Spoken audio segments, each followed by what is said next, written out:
Managers association of नेपालबाट 2013 मा व्यवस्थापन कौशल तथा संगठनात्मक क्षमताका लागि म्यानेजर अफ द इयर घोषित नरोत्तम अर्यालले आफ्नो करियर 1999 मा त्रिभुवन विश्वविद्यालयको जनप्रशासन क्याम्पसको प्राध्यापकका रूपमा सुरु गर्नुभएको थियो। त्यसपछिका वर्षहरूमा उहाँ Apex college, Campion college city education system र काठमाडौँ पब्लिक अफेयर्स म्यानेजमेन्ट जस्ता संस्थाहरूमा सक्रिय रहनुभयो। हाल उहाँ किङ्स कलेजको एक्जिक्युटिभ डिरेक्टर तथा प्रिन्सिपल हुनुहुन्छ। ज्ञान र सिपसँग जोडेर युवाहरूलाई कसरी विकासोन्मुख गराउन सकिन्छ भन्ने विषयमा नरोत्तम अर्यालज्यूलाई आफ्नो भनाइहरू राखिदिनु हुनको लागि हार्दिक अनुरोध गर्दछु। Thank you Eliza, thank you so much. नमस्ते सबैजनालाई, अनि आयोजकलाई पनि धेरै धेरै धन्यवाद, विशेष गरी चिन्तनजीलाई यो अवसर प्रदान गरिदिनु भएकोमा। यस्तो डिस्टिङ्ग्विस प्यानलको वान अफ द स्पिकर्स भएर बोल्न पाउँदाखेरि म अत्यन्त हर्षित र गौरवान्वित छु। बट देन लाइक अलिकति म आफै चाहिँ अब नेपालमा बोल्न होइन गर्नको खाँचो छ भनेको जस्तो विश्वास लिने मान्छे भएको कारणले धेरै जस्तो चाहिँ म बोल्न चाहिँ रेफरेन्स गरिराखेको हुन्छु। एनफ बोलिसक्यो नेपालमा, अब गर्नको मात्रै खाँचो छ। What is the difference between अरू कन्ट्रिज, अरू सोसाइटिज र हाम्रोमा भनेर मलाई एउटा मात्र डिफरेन्स के हो भनेर कसैले सोध्यो भने चाहिँ it's not the knowledge or स्किलको खाँचो भन्दा पनि अरूले गरे हामीले भन्यौँ मात्र, गफ मात्र दियौँ, that is the only difference जस्तो लाग्छ। अनि यस बिचमा मलाई के लाग्छ भन्दाखेरि अब धेरै विद्वान र सक्सेसफुल साथीहरूले बोलिसक्नुभयो, देश विदेशमा इम्प्याक्ट गर्नुभएको साथीहरूले। सो एकदमै धेरै चाहिँ बोल्ने मन पनि छैन, त्यति कन्टेन्ट अब छन त धेरै कुराहरू छन्। अब त्यो अहिले अडियन्स यहाँ साथीहरू मलाई डर लागिरहेको थियो, अब मैले बोल्ने बेलामा चाहिँ म र अर्गनाइजरहरू मात्रै बाँकी रहन्छु कि जस्तो लागिरहेको थियो, किनभने अब सुन्दा सुन्दा थकै नै लाग्छ। I really empathise the audience जो बस्नु भएको छ, झ्याउ पनि लागिसक्यो होला यो सुन्दाखेरि कति सुन्ने भनेर। म चाहिँ अघि एलिजा बहिनीले भनेको जस्तो म प्राइमरीली एन एजुकेटर, त्यो पनि मेरो आफ्नो आइडेन्टिटी चाहिँ सिम्पल एजुकेटर, सिम्पल हम्बल एजुकेटरको रूपमा राख्न चाहिरहेको हुन्छु जहिले पनि। त्यही कारणले मेरो कुराहरू चाहिँ प्राइमरली एजुकेसनको पर्सपेक्टिभबाट आउन सक्छ। दोस्रो चाहिँ म चाहिँ बेसिकली यो एजुकेसन चाहिँ अन्टरप्रिनरल हुनुपर्छ, अन्टरप्रिनरसिपसँग जोडिएको हुनुपर्छ भनेर प्रमोट गरिराखेको विगत भनौँ न 10 वर्षदेखि चाहिँ किङ्स कलेजले त्यसमा फोकस गरेर गरिराखेको भएको कारणले गर्दाखेरि एजुकेसन पनि कसरी अन्टरप्रिनरसिपसँग जोड्न सकिन्छ, अन्टरप्रिनरसिप इकोसिस्टममा एजुकेसनको रोल कस्तो हुन्छ र कस्तो खालको एजुकेसनले चाहिँ तपाईँको अन्टरप्रिनरसिपलाई प्रमोट गर्न सक्छ भन्ने कुरा। यस सन्दर्भमा नारायण सरसँग अलिकति गुनासो छ मेरो काम जति सबै मैले जे भन्छु भनेर प्रिपेयर गरेर सरले सबै नै भनिदिन्छु, किनभने यति राम्रोसँग उहाँले नेपालको कृषिको विशेष गरी कृषि तथा वनमा भएको जुन पोटेन्सियल्सहरू छ त्यसलाई चाहिँ हामीले कसरी अन्डर युटिलाइज गरिराखेको छौँ र त्यसको पोटेन्सियललाई how can we really leverage and utilize भनेर अत्यन्त राम्रो तरिकाले प्रस्तुत गरिदिनु भयो। त्यसपछि म डराइरहेको छु कि अब म चाहिँ के भनौँ भनेर। एजुकेसनको युज मलाई पहिलो कुरा त्यो टाइटलमा पनि अलिकति चिन्तनलाई अब चाहिँ मेरो आफ्नो तर्फबाटको अलिकति चेन्ज चाहिँ के भने युवा केन्द्रित भन्दा अथवा युवा I mean youth oriented development भन्ने कुराको चाहिँ मलाई अहिले के लाग्छ भन्दाखेरि त्यसो भएकै कारणले गर्दाखेरि नेपालमा युवाहरूलाई जहिले युटिलाइज मात्र गरियो होइन, एउटा मिन्स मात्र बनाइयो डिसिजन मेकिङमा र विशेष गरी इन्टरभेन्सन गर्ने ठाउँमा, इन्फ्लुएन्स गर्ने ठाउँमा युथहरू कहिले पनि भएन, मोबिलाइज मात्र भए, युज मात्र भए। त्यही कारणले युथ लेड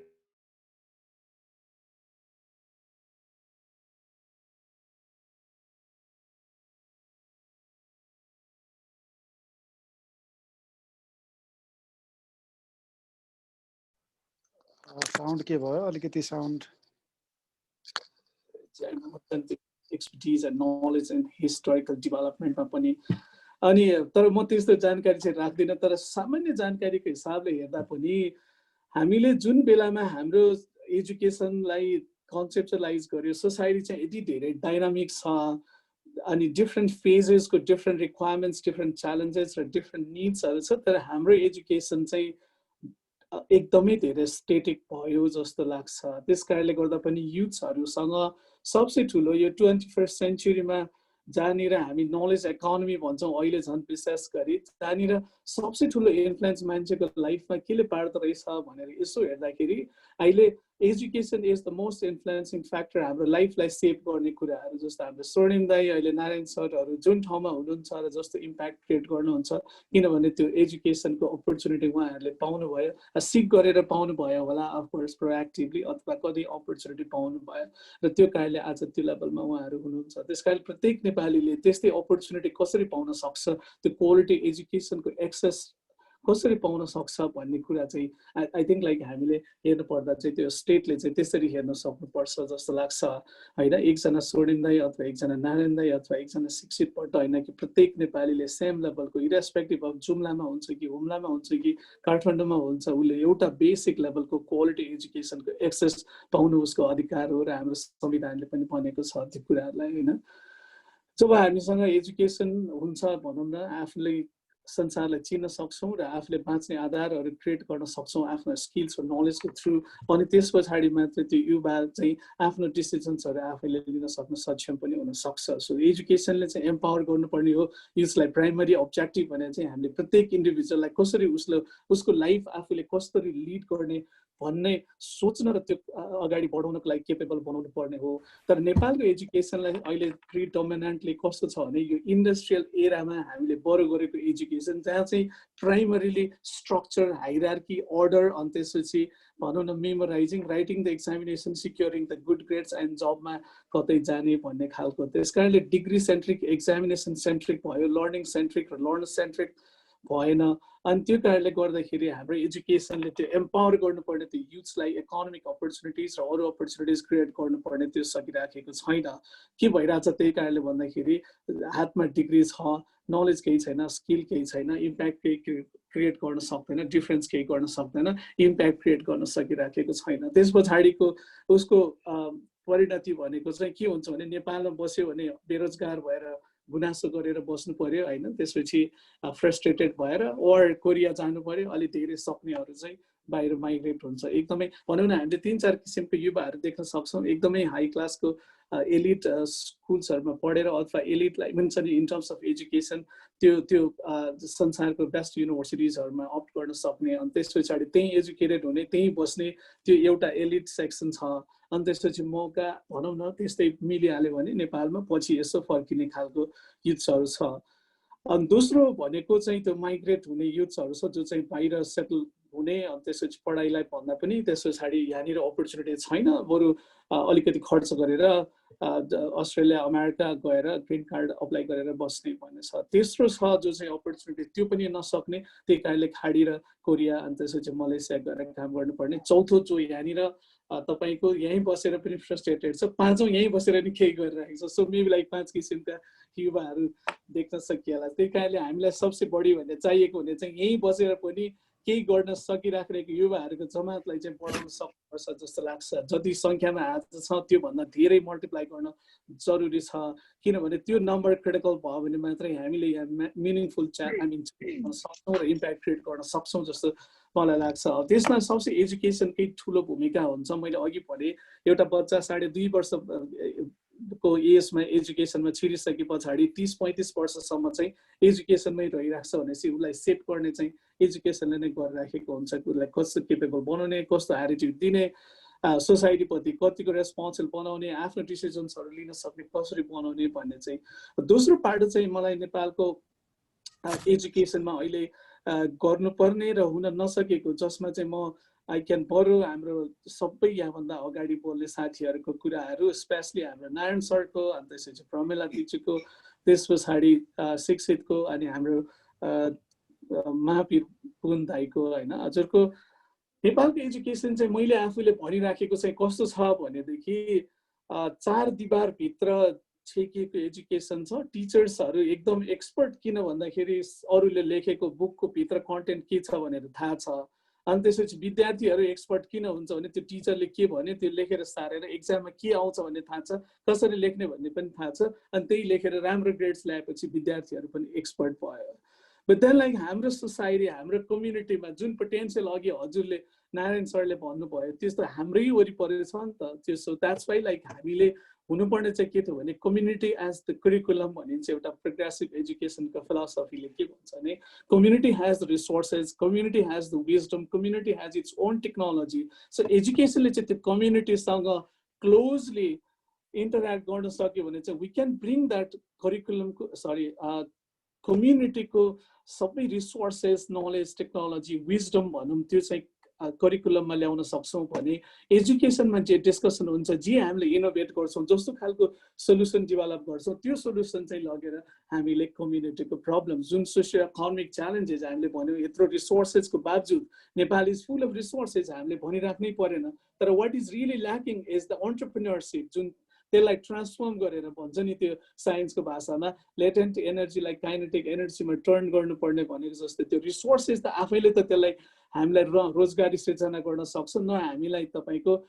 इकोनोमिक ग्रोथ दिन सक्छ कसले गर्न सक्छ त भन्दाखेरि प्रत्येक नागरिक यदि मोबिलाइज हुन सक्यो भने अनलाइक इन कम्युनिस्ट शासन जहाँनिर चाहिँ स्टेटले मात्रै गर्न सक्छ भनिन्थ्यो तर त्यो त हाम्रो संसारबाट बाहिरियो पनि भनौँ न त्यो फिलोसफी प्रत्येक नागरिकले चाहिँ आफ्नो दायित्व आफ्नो फुल पोटेन्सियल चाहिँ युटिलाइज गर्न सक्ने र उसले गर्दै गरेको पोटेन्सियलको कारणले युटिलाइज गरिरहेको कामले चाहिँ सोसाइटीमा पनि डिफरेन्स आउने जुन अपर्च्युनिटी क्रिएट गर्न सक्यो भने मात्रै त्यसमा चाहिँ एजुकेसनले कसरी रोल प्ले गर्न सक्यो भन्दा यदि हाम्रो एजुकेसनले त्यो कम्युनिटीको रिसोर्सेससँग कम्युनिटीको च्यालेन्जेससँग कम्युनिटीको पोटेन्सियलसँग जोड्न सक्यो र त्यस पछाडि त्यसलाई हामीले डिफरेन्स ल्याउन सक्यो भने मात्र त्यो एजुकेसन मिनिङफुल हुन्छ अहिले चाहिँ एजुकेसन इज सिटिङ लाइक हुन्छ नि एउटा आइसोलेसनमा अनि त्यसले समाजसँग कुनै तादम्यता नै राख्दैन तपाईँ एउटा सानो म एक्जाम्पल दिन चाहन्छु नेपालमा हामीले वर्षौंदेखि क्लास 1 देखि पढ्यौं होला यो नेवारहरूको गुठी हुन्छ भनेर नसुनेको हैन पत्रिकामा नि सुनिन्थ्यो अनि यसरी जात्रा मनाएको पनि देखिन्थ्यो तर हामीले एक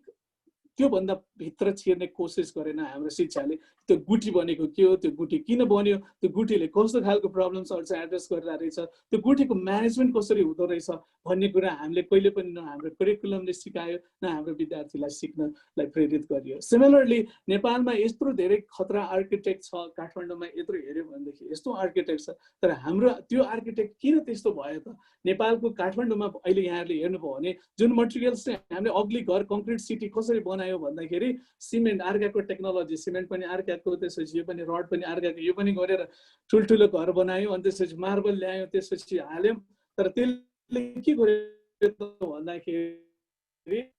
मौसमसँग यहाँको काठमाडौँको मौसमसँग अनुकूलता त्यसको थिएन त्यही कारणले मान्छेहरू रोगी पनि भए हाम्रो इकोनोमी पनि धराशायी भयो तर पहिलेको मान्छेले के बुझाएको थियो भन्दाखेरि हैन काठमाडौँमा चाहिँ त्यस्तो खालको टेक्नोलोजी हैन बरु काठको माटोको भवन चाहिँ जाडोमा त्यसपछि तपाईको अलिकति तातो हुने गर्मीमा अलिकति चिसो हुने खालको प्रवृत्ति थियो हाम्रो पहिला त्यो बुझेको थियो कन्टेक्स्ट मौसम अनि त्यसपछि यो सबै धरातल बुझ्यो तर त्यसको खोज नीति हामीले गर्ने हाम्रो एजुकेसनले कहिले पनि जरुरत राखेन खाली के गर्यो त भने हामीले अर्काले लेखेको बुक पढायो जाँच लेख्यो पास गर्यो त्यही कारणले अबको बाटो मैले भने पोटेन्शियल चाहिँ के हो त भन्दा हाउ क्यान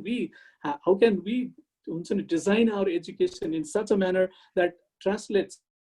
हाम्रो पोटेन्शियल्सहरुलाई अप्रिसिएट गरेर त्यसलाई कसरी हामीले सोसियो इकोनोमिक च्यालेन्जेस एड्रेस गर्नको लागि मोबिलाइज गर्न सकिन्छ भनेर जस्तो वर्षौंदेखि म बच्चै हुँदादेखि हामीले सुनेको नेपालमा कृषिको आधुनिकीकरण हुनु पर्यो कृषिको कमर्सियलाइजेसन हुनु पर्यो भनेर सुन्यो बट देन के गरियो त त्यसमा भन्दाखेरि खासै त्यस्तो गर्ने कुराहरू गरिएन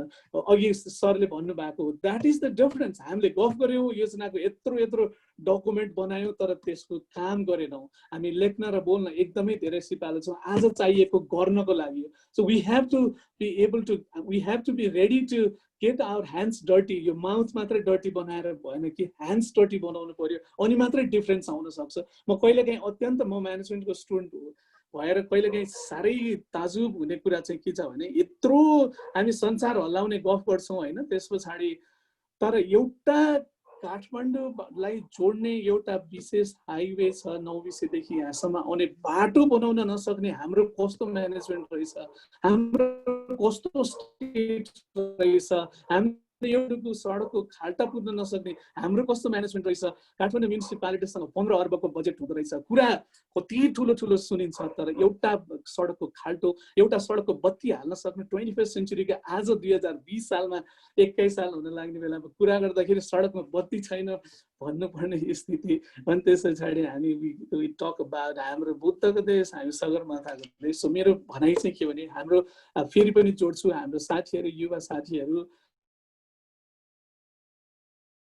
भन्दा पनि बोल्ने र लेख्ने भन्दा पनि कागजमा लेख्ने भन्दा पनि हातलाई मैलो गर्नेतिर लाग्नुपर्छ हाम्रो शिक्षाले त्यतैतिर डोराउनुपर्छ हाम्रो शिक्षा त्यसरी नै डिजाइन गर्नुपर्छ हाम्रो रिसोर्सेस के हो हाम्रो पोटेन्सियल के हो म सधैँ भन्ने गर्छु हामीले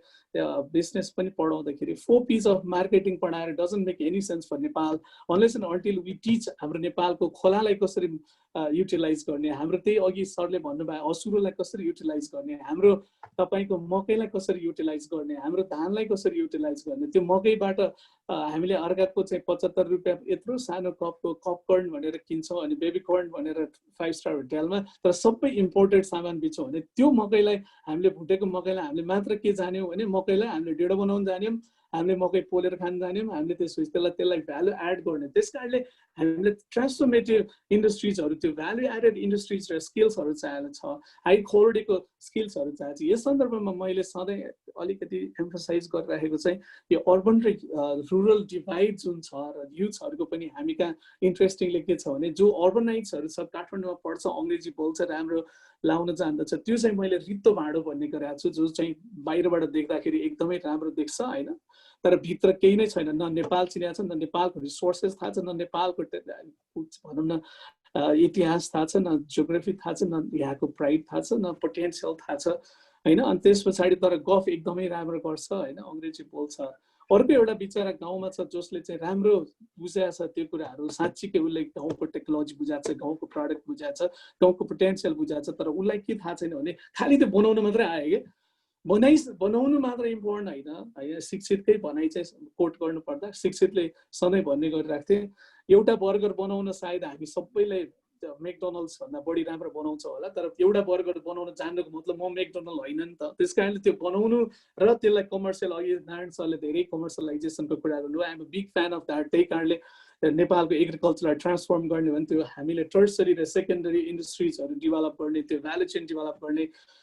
गर्नुपर्छ न कि खालि त्यो तल प्रोडक्सन धान बनाउने अनि त्यसपछि दुध बनाउने भुँडे खुर्सानी बनाउने अनि त्यस पछाडि हामीले एउटा स्टोरेज पनि नबनाउने अनि त्यस पछाडि दुध लगेर हजुरको खोलामा के भन्छ सडकमा फाल्ने अनि त्यसपछि भिडे खुर्सानी लगेर के भन्छ खोलामा फाल्नु पर्ने स्थिति आयो किन भन्दा वर्षौंसम्म हामीले के मात्रै बुझायो भने कृषि भनेको सिँचाइ भन्यो त्यसपछि मल भन्यो अनि बिउ भन्यो त्यसमा पनि त राम्रो जस्टिस त गरेको छैन तर त्यस पछाडि उत्पादन गरिसकेपछि जुन पोस्ट हार्भेस्ट चाहिँ भ्यालु एड कसरी गर्ने र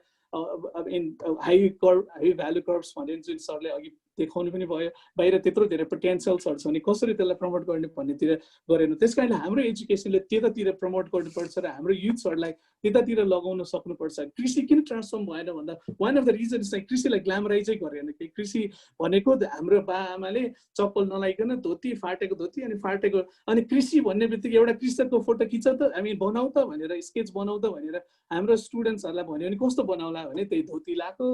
च्यातेको धोती लाएको अनि टोपी लाएको च्यातेको अनि त्यस पछाडि चप्पल नलागेको अनि हलो यसो काँधमा हालेको बनाए पछाडि त अर्बनाइज युथ्स र अहिलेको एस्पिरेसनसँग त त्यो म्याच गर्दैन नि त अनि त्यस कारणले त्यो म्याच गर्नको लागि चाहिँ हामीले त्यो अघि भने जस्तो अर्बन र रुरलको युथ्सहरूको कोलाबोरेसन क्रिएट गर्न सक्यो भने मात्र त्यो हामीले भनेको ट्रान्सफर्मेसन क्रिएट गर्न सक्छौँ होला थर्ड पोइन्ट मैले भन्न खोजेँ शिक्षामा चाहिँ के हुनु पर्ला भने अहिले अब फेरि नारायण सरकै बर गर्दाखेरि चाहिँ यहाँ चाहिँ कस्तो यस्तो कम्पार्टमेन्टलाइजेसन छ एजुकेसन चाहिँ एग्रिकल्चरको स्टुडेन्ट एउटा आइल्यान्डमा बस्छ इन्जिनियरिङको स्टुडेन्ट अर्को आइल्यान्डमा बस्छ मेडिकलको स्टुडेन्ट्स अर्को आइल्यान्डमा बस्छ सोसियोलोजीको स्टुडेन्ट्स अर्को आइल्यान्डमा अनि मैले भन्ने गरेँ बिजनेसको स्टुडेन्ट चाहिँ हावामा बस्छ अनि तर unless and until we collaborate problem भने त मल्टिडिसिप्लिनरी छ हामीले चाहिँ आइसोलेसनमा हेर्ने गरेका छौँ त्यस कारणले गर्दाखेरि समस्याहरू समाधान भइराखेको छैन त्यो इनोभेसन्सहरू हुन सकिराखेको छैन अन्टिल कोलाबोरेसनलाई बढाउनु भने त्यो इनोभेसन र कमर्सियलाइजेसन हुन सक्ने सम्भावनाहरू हुन सक्दैन त्यही कारणले हामीले फोकस गर्नुपर्ने चाहिँ अर्को त्यो इन्टरडिसिप्लिनरी कोलाबोरेसन यसरी आइसोलेसनमा त्यही भएर लिबरल आर्ट्स एजुकेसन्सहरूलाई प्रमोट गर्नुपर्ने भन्ने छ सिमिलरली अर्को एउटा हामीले याद गर्नुपर्ने कुरा के छ भने वर्षौंदेखि हामीले सिटिभिटीको यत्रो सञ्जाल पनि हेर्यौं अनि नेपालबाट सधैँ पढ्न पाइन्छ इभन गभर्नमेन्टकै रिपोर्टमा पढ्न पाइन्छ हाँसउठ्दो कुरा चाहिँ के छ भने एभ्री डे हाम्रो 2000 युथ्सहरू चाहिँ काममा जानुहुन्छ तर सबैजना अनस्किल्ड जानुहुन्छ यदि हामीले त्यसलाई अलिकति मात्र स्किल दिने भएदेखि चाहिँ 4 फोल्ड चाहिँ हाम्रो इन्कम बढ्छ भनेर बचपनदेखि पढेको तर त्यसले केले रोक्या हो मैले बुझाए होइन है त्यत्रो सिटिभिटीको सञ्जाल छ त्यत्रो धेरै रिसोर्सेस छ त्यत्रो धेरै छ तर त्यहीमा आजको 2020 मा पनि त्यो लाइन जुन हजुरको अस्ति भद्रपुर हैन गौरी फन्टा नाकाबाट भनेर जुन पत्रिकाहरुमा र सोशल मिडियामा आइराखेको छ त्यो मान्छेहरु आज पनि बिजोग त्यही अनस्किल लेबर भारतको उसमा गएर दुःख पाउने अनि त्यसपछि उता गएर दुःख पाउने समस्याहरु छ भने पछाडी त्यो स्किल्स नभएसम्म नलेज नभएसम्म युथ्सहरु एम्पावर हुन सक्दैन सो मेबी मेरो एउटा टाइम अलिकति कम भएको कारणले गर्दाखेरि मेरो एउटा फाइनल थट चाहिँ युथ्सहरुमा अब यस्तो समस्या त छँदै छ अब के गर्ने त स्टेटमा हेर्यो भने अघि नारायण सरले फेरि राम्रोसँग भन्नुभएको थियो अनि हाम्रो महावीर पनि हामी सबै सफरर हो विदेशमा बस्नु भयो नारायण सरलाई आइ एम प्रिटी स्योर सबै यहाँको नेपालको ब्युरोक्रेट नेताले के भन्छ होला हजुर जस्तो मान्छे त नेपालमा आउनु पर्यो नि नेपालमा चाहियो नि कहाँ यहाँ बसिराख्नु भयो भन्नुहुन्छ होला हैन नेताहरू जाँदा ब्युरो तर बसेको मान्छेलाई यति घाँटी नाक्छ तँलाई उठ्न दिन्न भनेर डेलिबरेटली लागेको जस्तो गर्छ शिक्षितकै टुटलको कुरा गर्नु भने स्टेटले के बुझ्नु पर्यो भने पावरमा बस्दैमा तिमी सबै जान्दैनौ तिमी चेयरमा बस्दैमा अरूले को कुरा सुन्नु पर्दैन भन्ने छैन हैन अरूले जानेको छ बुझेको छ भने उसको कुरा सुनेर अनि त्यसपछि गर्न सकिन्छ त्यसकारण हाम्रो structure social structure power structure कस्तो रह्यो भने सिनियर दाइले भनेको कुरा भाइले काट्न नहुने बाउले भनेको कुरा छोराले क्वेशन गर्न नहुने अनि त्यसपछि हजुरको ब्युरोक्रेट त्यो कुर्सीमा बसेर हल्लेर बसेको पछाडि त्यहाँ गएर तपाईँ एज अ सिटिजन जानुभयो तपाईँ एज अ साइन्टिस्ट जानुभयो भने हाम्रै महावीर दाइलाई कति हेप्छ कति उडाउँछ हैन यस्तो त्यस्तो भन्छ यो गर्छ अनि त्यस पछाडि अब त्यो कारणले गर्दा त्यो स्ट्रक्चर यस्तो छ कि एकदमै च्यालेन्जिङ छ युथ्सहरुलाई नेपालमा यस्तो छ कि कपाल फुले पछाडि जम्मै चीज जानिन्छ चेयरमा बसेपछि सबै चीज जानिन्छ उमेर भइसकेपछि सबै चीज जानिन्छ मैले सधैँ भन्ने गरेको एजुकेसनमा कुरा गर्नको लागि मसँग 40 सालको एक्सपिरियन्स छ मसँग 50 सालको एक्सपिरियन्स छ भन्छ तर मैले म एकदमै धेरै फुटबल हेर्छु फुटबलमा एउटा इन्ट्रेस्टिङ मैले भर्खरै ड्र गरेको चाहिँ आज दिउँसो मात्रै के थियो भने फुटबलमा प्राइम टाइम त्यो मान्छेको प्रोडक्टिभिटी अघि सौर्णिम दाइले पनि भन्दै हुनुहुन्थ्यो एउटा खेलाडीको प्राइम टाइम भनेको एकदम यंगस्टरसँग नि अफ कोर्स अनुभव हुँदैन उसले म्यासिभ खतरा परफर्म गर्न सक्दैन अप्टिमम परफर्मेन्स कति बेला हुन्छ भने 3 4 5 वर्ष भनेपछि त्यही 22 देखि 27 वर्षसम्म अप्टिमम परफर्म गर्छ उसँग एउटा लेभलको एक्सपिरियन्स भयो तर युथफुलको त्यो एनर्जी इनोभेटिभ आइडिया त्यसपछि कन्टेम्पोरेरी आइडिया सबै छ अनि त्यसपछि त्यो दुईटाको मिक्सचर हुन्छ तर 30 नागेको खेलाडीहरू त्यस्तो खतरा खेल्दैन त्यही कारणले हामी कहाँको राजनीतिको खेलाडीहरू पनि 60-70 वर्षसम्म खेलिराख्न चाहने 70-80 वर्षसम्म ब्युरोक्रेसीमा चाहिँ कस्तो छ भने अर्को एउटा नयाँ ट्रेन्ड हजुर ब्युरोक्रेसीमा जानुभयो अब त्यसपछि संवैधानिक आयोगमा जानुहुन्छ त्यसपछि मन्त्री पनि हुन थाल्नु आजकल त्यसपछि अब आयोगको त्यो भयो त्यसपछि राजदूत अब त्यही मान्छे 80 वर्षसम्म खान्छ अनि बिचरा युथ्सहरु फ्रस्ट्रेटेड नभए के गर्छ अनि त्यसपछि राम्रो मान्छेहरु पलायन हुनु बाध्य हुन्छ हैन त्यसकारणले हामीले के बुझ्न जरुरी छ भने युथ आजको अन टप अफ दैट हिजोसम्म के थियो भने इन्डस्ट्रियल एरामा rule formality process structure were so important आजको दिनमा के छ भने इकोनोमी संसारभरि हिजोसम्म कोका कोला नम्बर 1 ब्रान्ड हुन्थ्यो भने आज कोका कोलाहरु जस्तो कम्पनीलाई छोडेर सबै टेक कम्पनी नलेज इकोनोमीहरु भनौं न इनोभेसन ड्रिभन कम्पनीजहरुले खायो नि त हैन त्यही कारणले फेसबुक जस्तो कम्पनी गुगल जस्तो कम्पनीजहरु चाहिँ त्यहाँनिर एजले गरेको होइन नि आज संसार चाहिँ त्यसरी युथहरुले खाइसक्यो यहाँनिर एउटा कुनै पदमा मान्छे माग्यो भने तपाईसँग 25 वर्षको अनुभव छ कि छैन 30 वर्षको अनुभव छ कि छैन भन्ने खालको गरिन्छ भने त्यो अनुभव त्यति धेरै इम्पोर्टेन्ट छैन अब यहाँनिर समस्या के हो भने हाम्रो युथहरुले पनि र हामीले पनि बुझ्नुपर्ने के हो भने अब सिनियर मान्छेहरुले एक्सपिरियन्स चाहिन्छ भन्छ त्यो उसको हतियार हो नि त जे हतियार छ मान्छेले त्यही युज गर्छ नि त हैन किनभने त्यो सर्भाइभलको लागि त जो अनुभव धेरै छ भने त्यसले के भन्छ भने अनुभव नै सबै कुरा हो भन्छ अनि अब युथहरुले के भन्ला एनर्जी नै सबै कुरा हो त्यसकारणले मलाई चाहिँ के लाग्छ भन्दाखेरि अब उहाँहरुले दिनुहुन्छ अनि त्यसपछि गर्नुहुन्छ उहाँहरुकै गेममा उहाँहरुकै रुलमा हामी खेल्न गयो भने के होला अफ कोर्स हामीलाई त जहिले पनि पछाड्दै हाल्छ नि त त्यही कारणले हामीले we should be able to create a new game and set the new rules हामीले नै गर्न सक्यो र त्यो गेमको थ्रु तिनीहरुलाई जित्न सक्यो भने दैट मिन्स के हुन्छ भने we have to transform the industries, we have to transform the society through our like हाम्रो गेम खेल्नु पर्यो, हाम्रो रुल्स हामीले बनाउनु पर्यो। अहिले त के भयो भने गेम उनीहरूको रुल उनीहरूको रेफरी उनीहरूको अनि हामी पछाडि नपरे फ्रस्ट्रेट भएर त्यो बिचरा हुन्छ नि सडकमा जाने युथ्सहरू अब त्यस पार्टीमै लाग्ने युथ्सहरू पनि फ्रस्ट्रेट भएर दुईटा कुरा हुन्छ कि राजनीति छोडेर देखाएको छु मैले धेरै साथीहरूले कि त्यसपछि विदेश गएको देखाएको छु र अरू प्रोफेसनमा लागेको कि भने सरेन्डर गरेर त्यही सिस्टमको भिक्टिम भएर एउटा नेताको फेरि झोला समाएर होइन मैले पनि यत्रो जिन्दगी बिताइसकेँ अब मैले नि केही त गर्नु पर्यो भनेर ब्युरोक्रेसीमा त्यही छ। अब मैले च्यालेन्ज गरेर होइन मैले यही हाकिमलाई नै खुसी पारेर नै फेरि समाएरै जानु पर्दो रहेछ भन्ने भयो। तर म के भन्छु भने यदि इफ वी रियली वान्ट हामीलाई पनि त्यो इगो छ कि संसार एसियाको सबसे I mean least develop country भनेर चिनिनु छैन, त्यहाँको जनता हो गवार हो भनेर चिनिनु छैन भने आई थिङ्क हामीले हाम्रो त्यो एसर्टिभनेस देखाउनु पर्छ। We should challenge this status quo, we should have that guts. अब स्ट्रगल हुन्छ but then like it takes time, struggle पनि हुन्छ तर अल्टिमेटली वी ह्याभ टु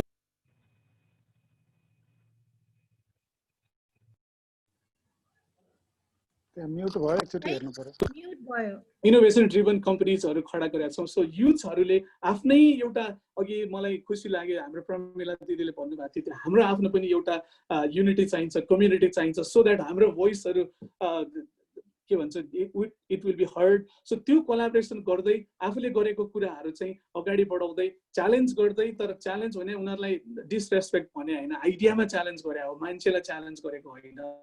त्यसो गर्दै आफूमा विश्वास गरेर अलिकति लड्ने साहस राखेर अलिकति लामो समयको पेसेन्स राखेर आफूले गरेको काम र आफूले गरेको स्टाइलमा विश्वास राखेर अगाडि बढ्यौँ भने अफकोर्स यो कसले बनाउने त अब सबले बनाइदेला भनेर बस्दा बस्दै त यस्तो बिचोक भइसक्यो। अब हामीले नै we have to take the charge, we have to do something on our own. मैले सोचे भन्दा अलि बढी